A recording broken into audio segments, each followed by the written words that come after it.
But the first stage is denial, right? So what does that look like? It may look like forgetting, right? Forgetting certain things. You have a block, a time block. You don't remember certain situations that you had with that person or certain things that you used to do. You've kind of blocked it out of your mind, right? And it may feel like being numb. You're just numb to the situation. Like you don't really know how to feel. It's kind of like you're there, but you're not there, if that makes any sense. The next stage is anger. So, anger, of course, we know what anger looks like, right?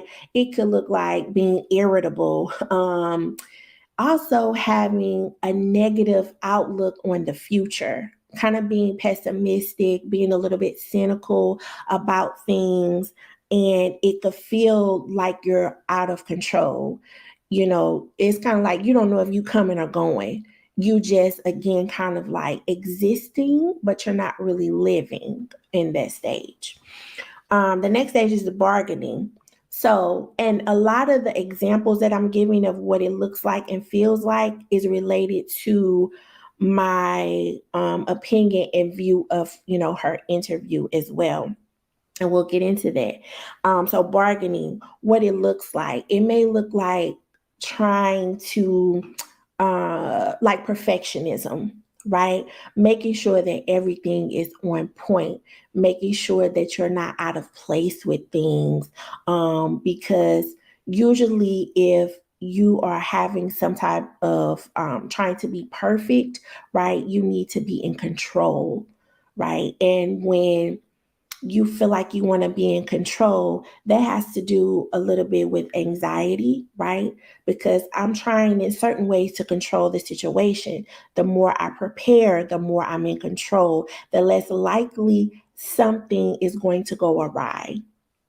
And then it could feel like, again, fear, anxiety. But if you are continuing or to try to prepare for something, then you are in control of that situation or trying to be, because you can't control everything, but in your mind, the more you prepare, the less likely something is going to happen.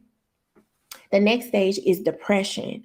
So what does that look like? Depression can look like a whole lot of things, guys, okay? But I'm just going to give a couple of examples. It could look like not wanting to socialize, not wanting to get out of the house, not wanting to bathe yourself, doing like everyday activities that you would normally do. You don't really want to do those things anymore, or you are, the frequency in which you used to do them has gone down. And what does it feel like? Feeling like, you're in despair, you feel overwhelmed. And sometimes depression and anxiety can be interchangeable. Sometimes you may feel like you're depressed, but it could be a little bit, of anxiety coupled with that, or it could only be anxiety. The next stage is acceptance. So, what does accepting a loss look like? Right? Being present, making sure that you're in the moment, enjoying the moment that you're in. It could look like vulnerability, not being fearful, or afraid to express how you're feeling about your loss to someone, right? You're okay with feeling all the feels, right? And crying, if the tears come, the tears just come. Or if you feel angry at that time, that you feel okay to show that. And it could also look like adapting to the situation. When you lose someone, especially that close to you, right, you have to learn how to live a life without them. So, your daily routine might look different. You have to adapt to, a situation if you have children, right, and things like that. And so what does it feel like?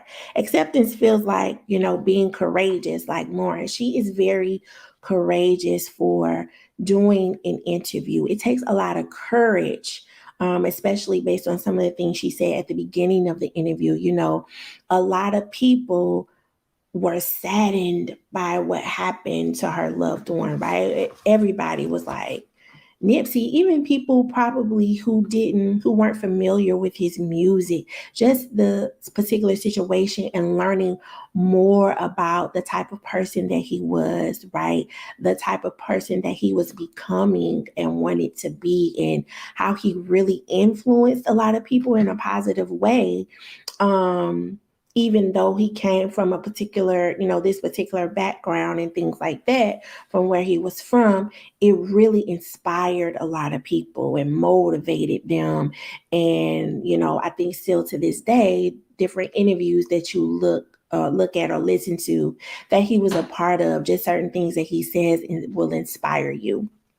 So she is very courageous for even coming out to do an interview, and sharing, right? We thank her for sharing her experience and allowing other people who have lost someone, to learn from her situation. And it'll look like also self compassion, right? Some people who lose someone very close to them, right?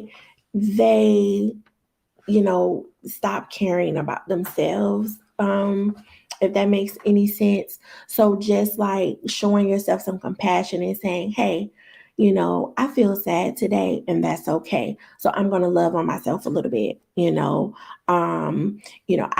know that I need to take some time to take care of myself, because I'm still going through it with this situation. So those are the 5 stages of grief. And again, it's just a framework. It's not a linear frame, right? At one point, you could be in the stage where you're angry, and then 3 months later, you could be back to denial. So it all depends again on the situation. But um, this particular interview, I'm going to get to my notes about, and I'm going to go from the beginning, and I may skip around a little bit, but the first thing I wanted to talk about was, or say, is that I'm concerned about our sis. Um, to me, and other therapists, they may disagree, right? They may see something that I didn't see or what have you. These are just, again, my opinions. But at the beginning of the interview, when you just her look, her what we would call affect, right? To me, it seemed like it didn't match the situation. It seems like the way she was kind of expressing herself and what she was saying is kind of how she really wants to be, but she's really not there yet. To me, she looked sad. She looked a little bit depressed. She looked sad a little bit, and understandable, right? I think it's been what, three I don't. It may. She continued to say 3 years and 5 years and things like that, but it's been some time since the situation with Nipsey, and it looks like she may be going through a little bit of complicated grief, where there's no timeline for grieving, right? 1 month, 1 year, 2 years, you could be fine, and then the next 5 years, it's like, oh my God, like what happened, like you are totally back in those stages. But to me, it seemed like she looked sad. It looked like she had been, crying before the interview, and she may have or may have not, but it just kind of looked that way to me. Um, but aside from that, it looked like she was ready though to speak, right? She was ready to kind of talk about, what happened and how she's been getting through it and things like that. So kudos to Lauren for again having the courage to be able to do that. I would imagine that it was very difficult for her, after all this time, to even sit down and have an interview with anyone, regarding the situation. Let's see.